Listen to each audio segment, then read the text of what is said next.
Welcome to the Manufacturing Matters podcast with the Council of Industry. Join us as we bring you inspiring stories, interviews, and insights from across the Hudson Valley that will revolutionize the way you think about manufacturing. This podcast is proudly sponsored by PKF O'Connor Davies, a leading accounting and advisory firm dedicated to helping businesses thrive in the manufacturing sector. With their industry knowledge and strategic guidance, PKF O'Connor Davies ensures that manufacturers have the financial insights and support they need to achieve success.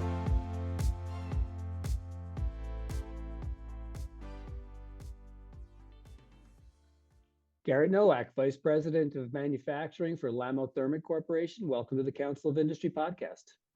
Thanks for having me, Harold. Really appreciate it.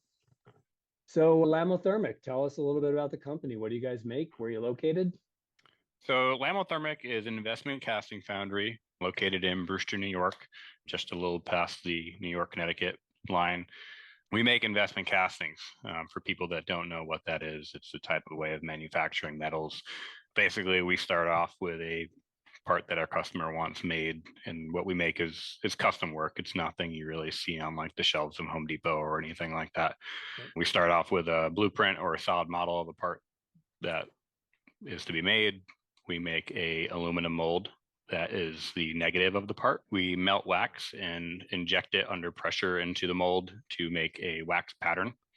That wax pattern is an exact replica of the part that you want to make in metal. We make one wax pattern for every metal part that we make.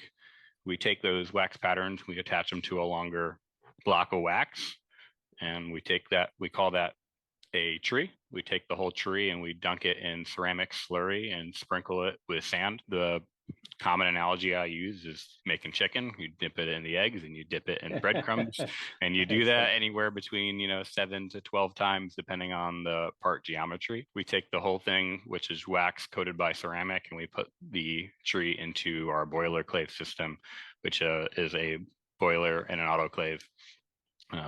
Melts the wax out of the shell, so you're left with a negative of the whole assembly.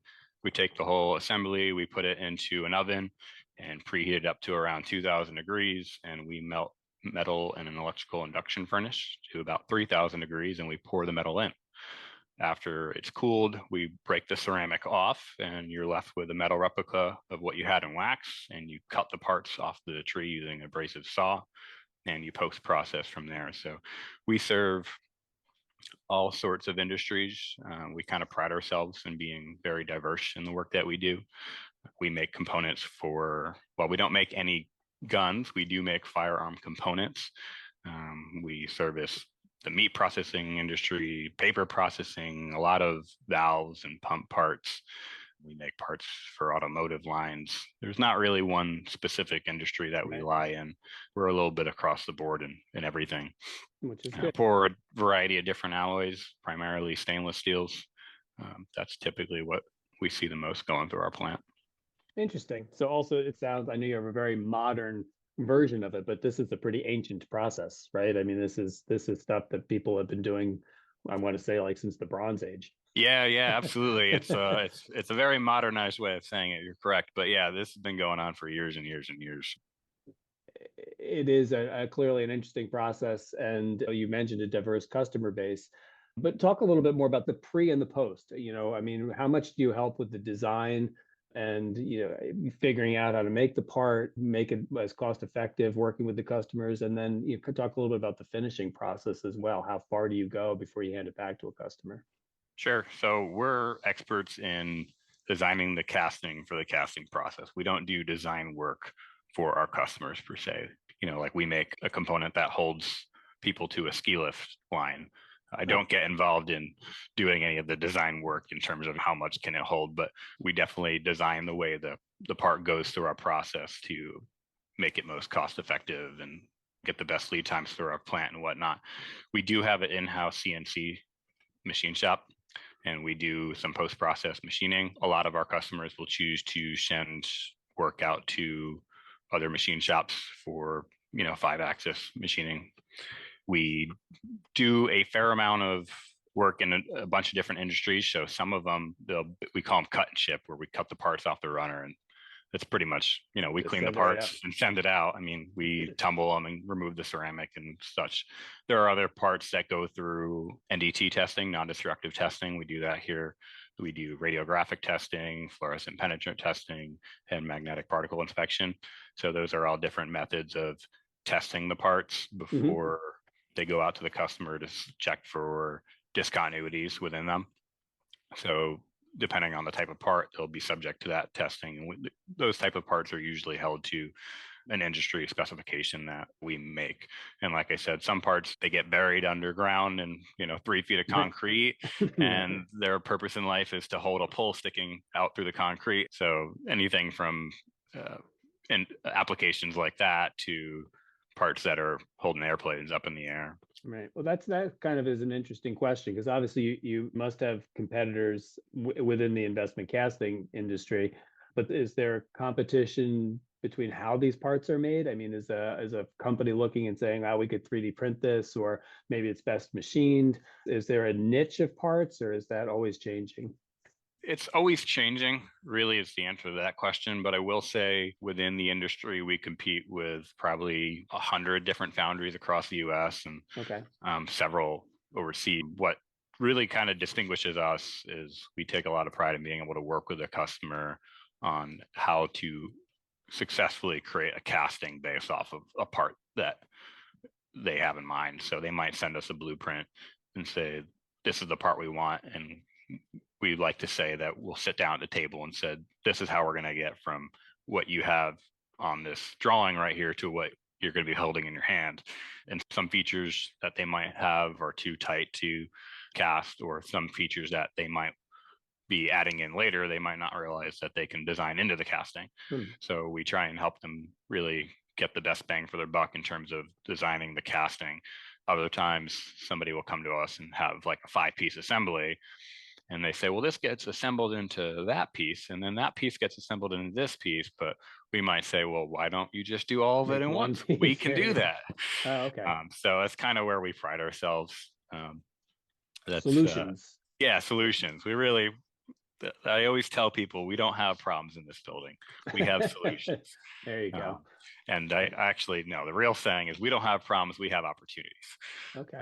So people have kind of learned to not walk in my office and say, "Garrett, we have a problem," because I won't listen to them. So they say, "Garrett, we have an opportunity." Yeah, there you go. That's probably a very good management technique or leadership technique for sure. And so just the alloys too. I mean, how many different blends is that must be a big part of this, depending on the component, making sure you get the right metal. Yeah, we pour a wide variety. I can't tell you the number off our head, but hundreds. And we can also at times help somebody out in the area of, if somebody needs a certain element higher than another, we can make additions to the melt to give them a performance on what they need. Like I said, the majority of it is stainless steel. We do carbon steels, tool steels, nickel-based alloys, and all of the work that we do, at least currently to date, is air melt alloys. So nothing that's done in a vacuum. Gotcha. So did you wake up one day and say, "I'm going to work in the investment casting industry"? How did you come into the business? That's a loaded question, but I guess I'll get started on my answer. And truth be told, I know a lot of the answer here, but for the benefit of our listeners, let's give you the opportunity to tell it from your point of view in the beginning. Sure. So basically, how Lammothermic started. Lammothermic's a family-owned business. My father started the company back in 1976. He used to work for Inductotherm, which is the company that makes the steel melters that we use for melting steel. And he was a service technician, and he was traveling around the world night and day repairing steel melters. And I obviously wasn't there at the time, nor was I thought, but the way my dad had always told me the story was he got sick of traveling and kind of moving around day after day after day, and he would be visiting all these foundries. And one day he said, "Well, I can make a foundry." So he did. Really? So he started off in Cold Springs, and then a couple of years later, he went to Pauling, and now we're in Brewster, which is our third and last location for the foreseeable future. I grew up working in the business ever since high school. I'd come and learn how to do everything that I was legally able to do at the time after high school, Right. When I was 16, I wasn't allowed to work around equipment. So I'd be working just inspecting castings for a couple of years. And Mm. the day I turned 18, it was, I'm doing something else. I And want I to play learned, with them. I want to play with the metal. yeah, give me the big boy toys, right? So I learned to do almost everything from start to finish. I haven't spent hours up on the deck melting steel. It's not a cost effective thing for me to have done, but everything from shooting the wax into the mold to putting the parts in the box. Otherwise, I've done throughout high school and throughout college. And when I graduated college from SUNY New Paltz, I graduated with a mechanical engineering degree. And I said, I'm going to come work here. I have an opportunity in front of me that just happens to be in line with my interests. And going to college, I actually started off my first semester as a computer engineer because I like to play with computers. And one day I was sitting in class and they were releasing a new ME program at New Paltz. And it was that class. I was sitting there. I said, what am I doing? Let's go play with some metal. Let's go. Let's go make stuff. Yeah, that's fun. I just want to go back for a second. I mean, just I don't know if you know any of the details, but it seems like a pretty capital intensive project. I mean, it's not like you buy a couple of tools and start a shop in your garage. I mean, for your father to do this, he must have had some, some backing or some confidence from some lenders, or it feels like a big undertaking. Well, that's exactly what he did. He started in his garage, actually his Really? parents' garage. Yep.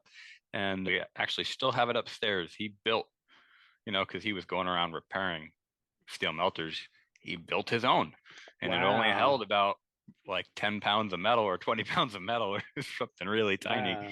But that's what he did. I think he got a very small loan from a family friend. And that's kind of what he did. He just started putting money back in the Wow. business That is over and cool. over. And he always used to tell me the story. Um, he started the business with his college roommate at the time, and they didn't see eye to eye after a while, and they parted ways. And my uncle joined the business, and they found a third guy, and it was just the three of them. And my dad always used to tell me the story how they never would be able to pay themselves until one day they made $100 and they split it three ways and they all went to the bar and bought a beer. There you go. You've made it when. Yeah, exactly. So I Like mean, that. he really built this from the ground up. So coming into this as a second generation, that's something that always lives in the back of my head. My father passed early 22, and since then this has kind of been my ship to steer in a way.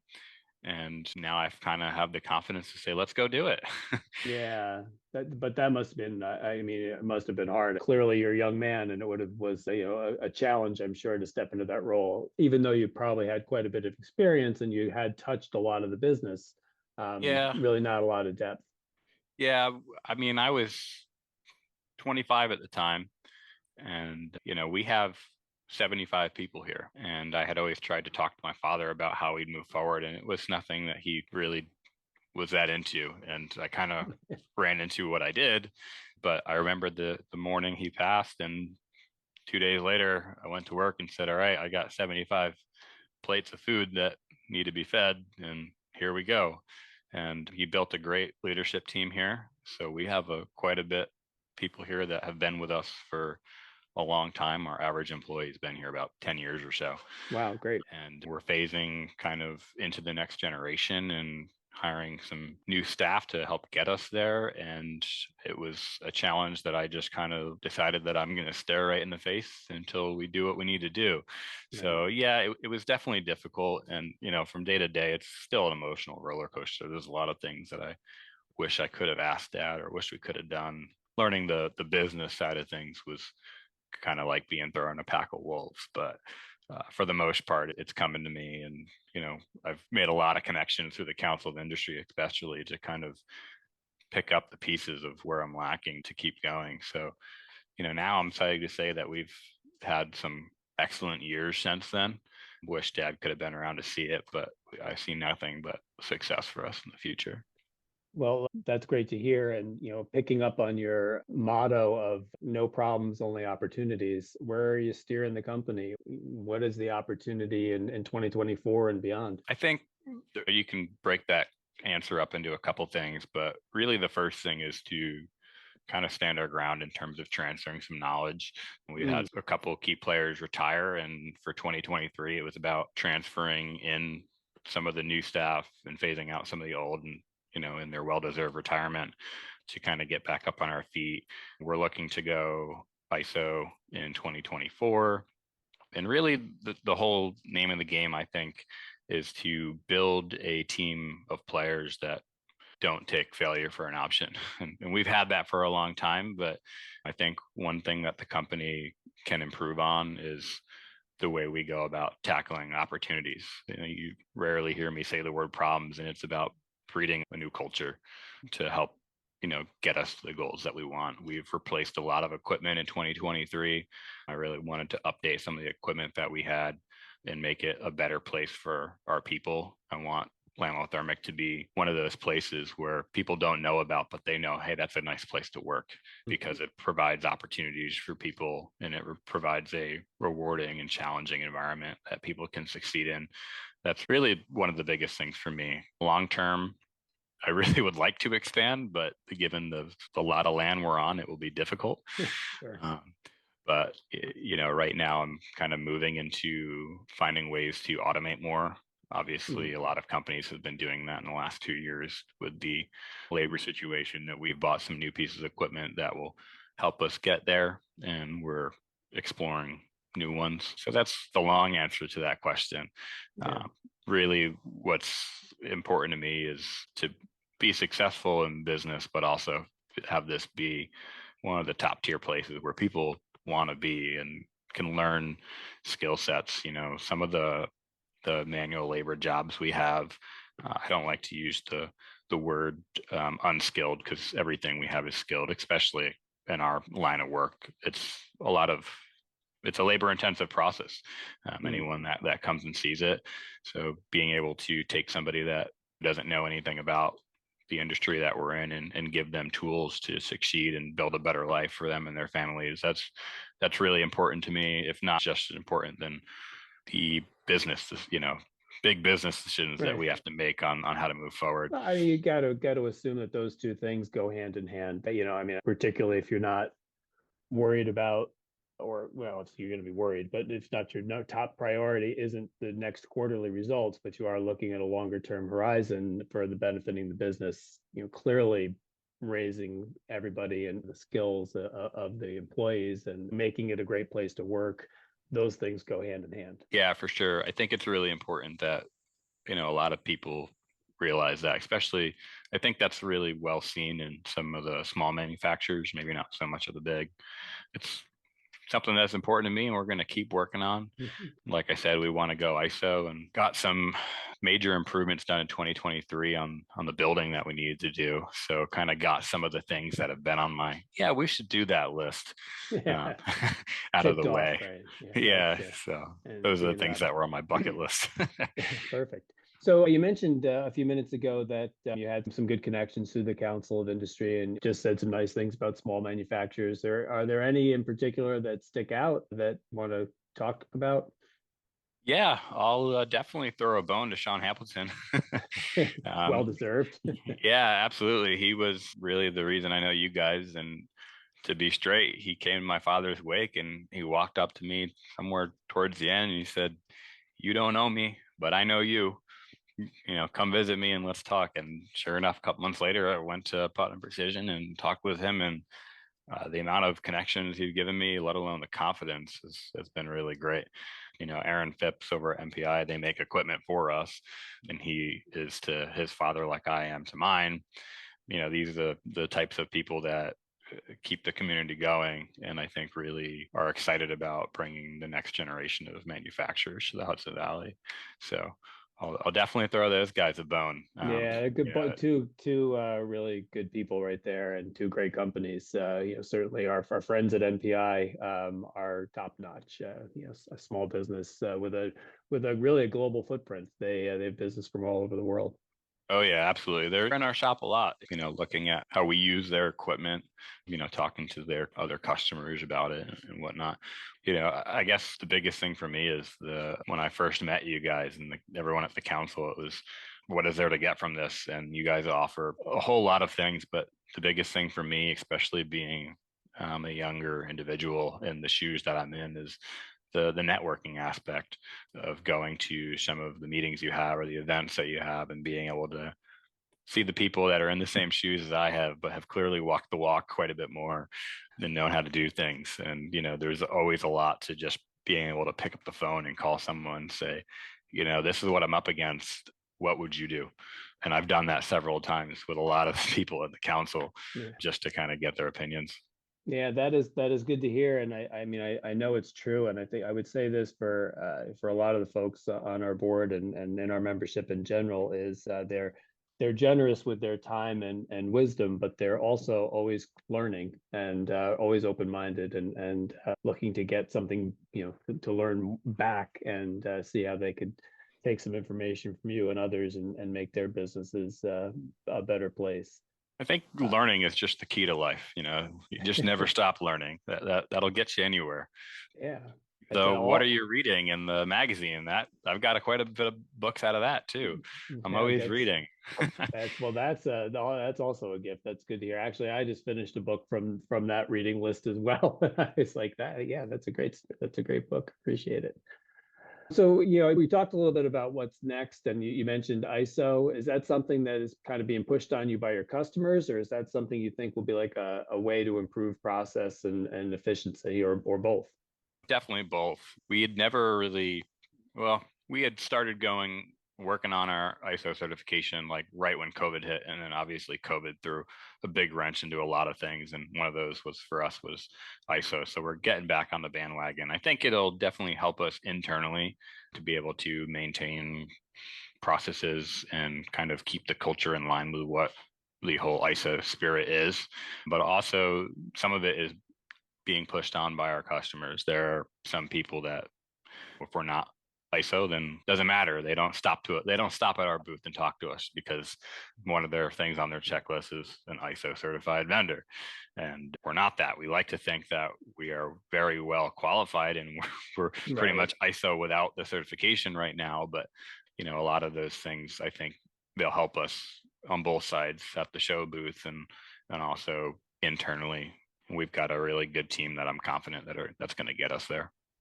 That's great. What do you see on the horizon, whether it's technological or workforce related or the doing business in New York, all the common grievances? I mean, what are the challenges that you're overcoming or turning into opportunities? How does that sound? They're hard to turn into opportunities, but yeah, doing business in New York is one of them. I think one of the biggest thing has been the whole labor shortages. They're improving. Good. But that's good to hear. Especially in our industry, we're in such a niche industry. I usually tell people that when they are working for our business, and if they were to leave us, I wouldn't say that it's necessarily totally unfair, but when they leave us, we like to think that the skills that somebody learns within our walls are, generally transferable.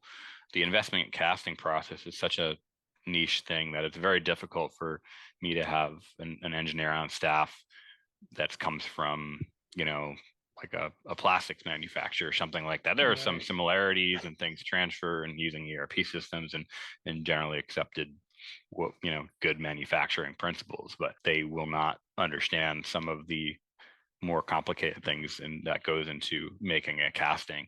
For example, making slurries to coat the parts. The chicken dip, is that what you're yeah. I don't like it when people say it's not an exact science because I'm a believer it is, but it's definitely a moving target. The ideal slurry that you make would have good enough adhesion to the parts that you get the proper coating that you want, have the best heat transfer characteristics to work the best with the type of casting that you're making.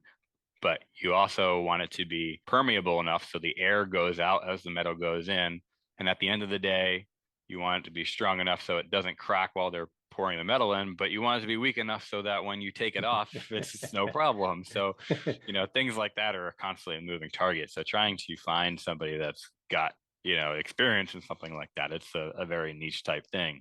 So I think some of the things that, we see as opportunities, I should say, is getting the right people in the right seats, as Jim Collins says, getting the right people on the bus, getting the wrong people off the bus, and the right people in the right seats. And, that's everything from a cultural fit to how well they fit within their technical role. So like we just onboarded a new engineer early in 2023, and they're coming along very well, but it's the time to get started, if you will, well, is significantly longer. Yeah, it kind of begs the question, like, what is that lead time to bring somebody up to speed? I guess it depends on the individual and the job and all kinds of stuff. But I imagine, until if it's an engineer making slurry or whoever it is, when do they become both artists and scientists and can really add a lot of value? It really depends on the individual. I think, some people, they start to put the pieces together really quite quickly.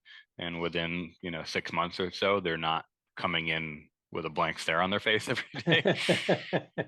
Wait, I've been here 33 years. I still come in with a blank stare on my face. But, it really depends on the individual and the role. Like if somebody's making patterns, obviously there's a certain aspect of automation that can help. But some of the parts that we make that are made on manual tooling, they have a variety of different pickouts and cores that need to be pulled and to make a part successfully. And I like to tell people when they're interviewing that when they're interviewing for that position, that they can think of their job as taking apart and putting back together little metal puzzle boxes, because that's really exactly what they are, right? It's a big aluminum block, and you pull out a bunch of pieces, you get the part, and then you put it back together. And we're just very close to part number 5,000. Not all of them are active, but we'll make parts that we will run thousands of them a week, and somebody will have an ongoing line, and we keep a line going up in our facility. And we do everything from that to, hey, we ordered these 5 parts, 5 years ago. Can we get another 5 more? Wow. And we might have one person that did it that time. So it's definitely a moving target being in the industry we're in, let alone the type of workload. Some of our competitors, they excel in doing very complex work, high risk, high reward work, especially when it comes to like aerospace stuff. And then we have competitors that are really good at the type of work that I called cut and ship, where it's simple stuff. They are very highly automated and they make a lot of parts. We sit somewhere in the middle, if you will. Good. And we find that really helps us, especially in the ups and downs of the economy. Like when COVID happened, we saw a downturn, but I mean, we were working through a large backlog of orders, and we like to think that we're a pretty good indicator of how the economy is going. It's really helpful that industries like the firearm industries that kind of go up and down like a roller coaster, especially around election years, right. We have things that are more steady, that are kind of on the opposite side of the spectrum for when those types of industries go down. Yeah, that's really interesting. It seems like, keeps you a little even keel, but also it feels like you really have to know how to price things. Yeah, absolutely. I mean, that could go south quick if you're losing money on stuff or you're losing business because your price is too high. It must be a challenge. Yeah, that was one of the things when I came into the business more in a larger capacity. When my father passed, it was one of the things I revisited. It's a complex type of thing, especially when it's like making slurry. Yeah, it is. That's going to be your new favorite line from now on. Huh? I'm going with it. Yeah, no, it's it really kind of depends. And one of the things that's really eye-opening is just how many things that we make that people don't see all the time. Like I always tell people, when people ask me what do I do for a living, it's a very complicated answer, right? Because it's not exactly something that people outside of manufacturing understand. So usually the answer is somewhere along the lines of, we make metal parts and we make a whole bunch of stuff that you don't see every day. We were making a certain part on an automotive line that went into big tractor trailers, and we were making 8,000 a week for 10 years. And it's like, how many tractor trailers are out there in the world? And they all have your part. Yeah, it's just kind of amazing. And then we make like a prop for a one-man boat, the type of stuff that you don't really think of all the time, right? That we make. Yeah, it is fascinating. And when you do start to think about it, it really is layer after layer after layer of where things belong. Well, Garrett Noach, thank you so much for being on the Council of Industry podcast. Lammothermic Corporation, Vice President of Manufacturing. We really enjoyed our conversation with you today. Thanks so much, Harold. Appreciate everything you do. Thank you.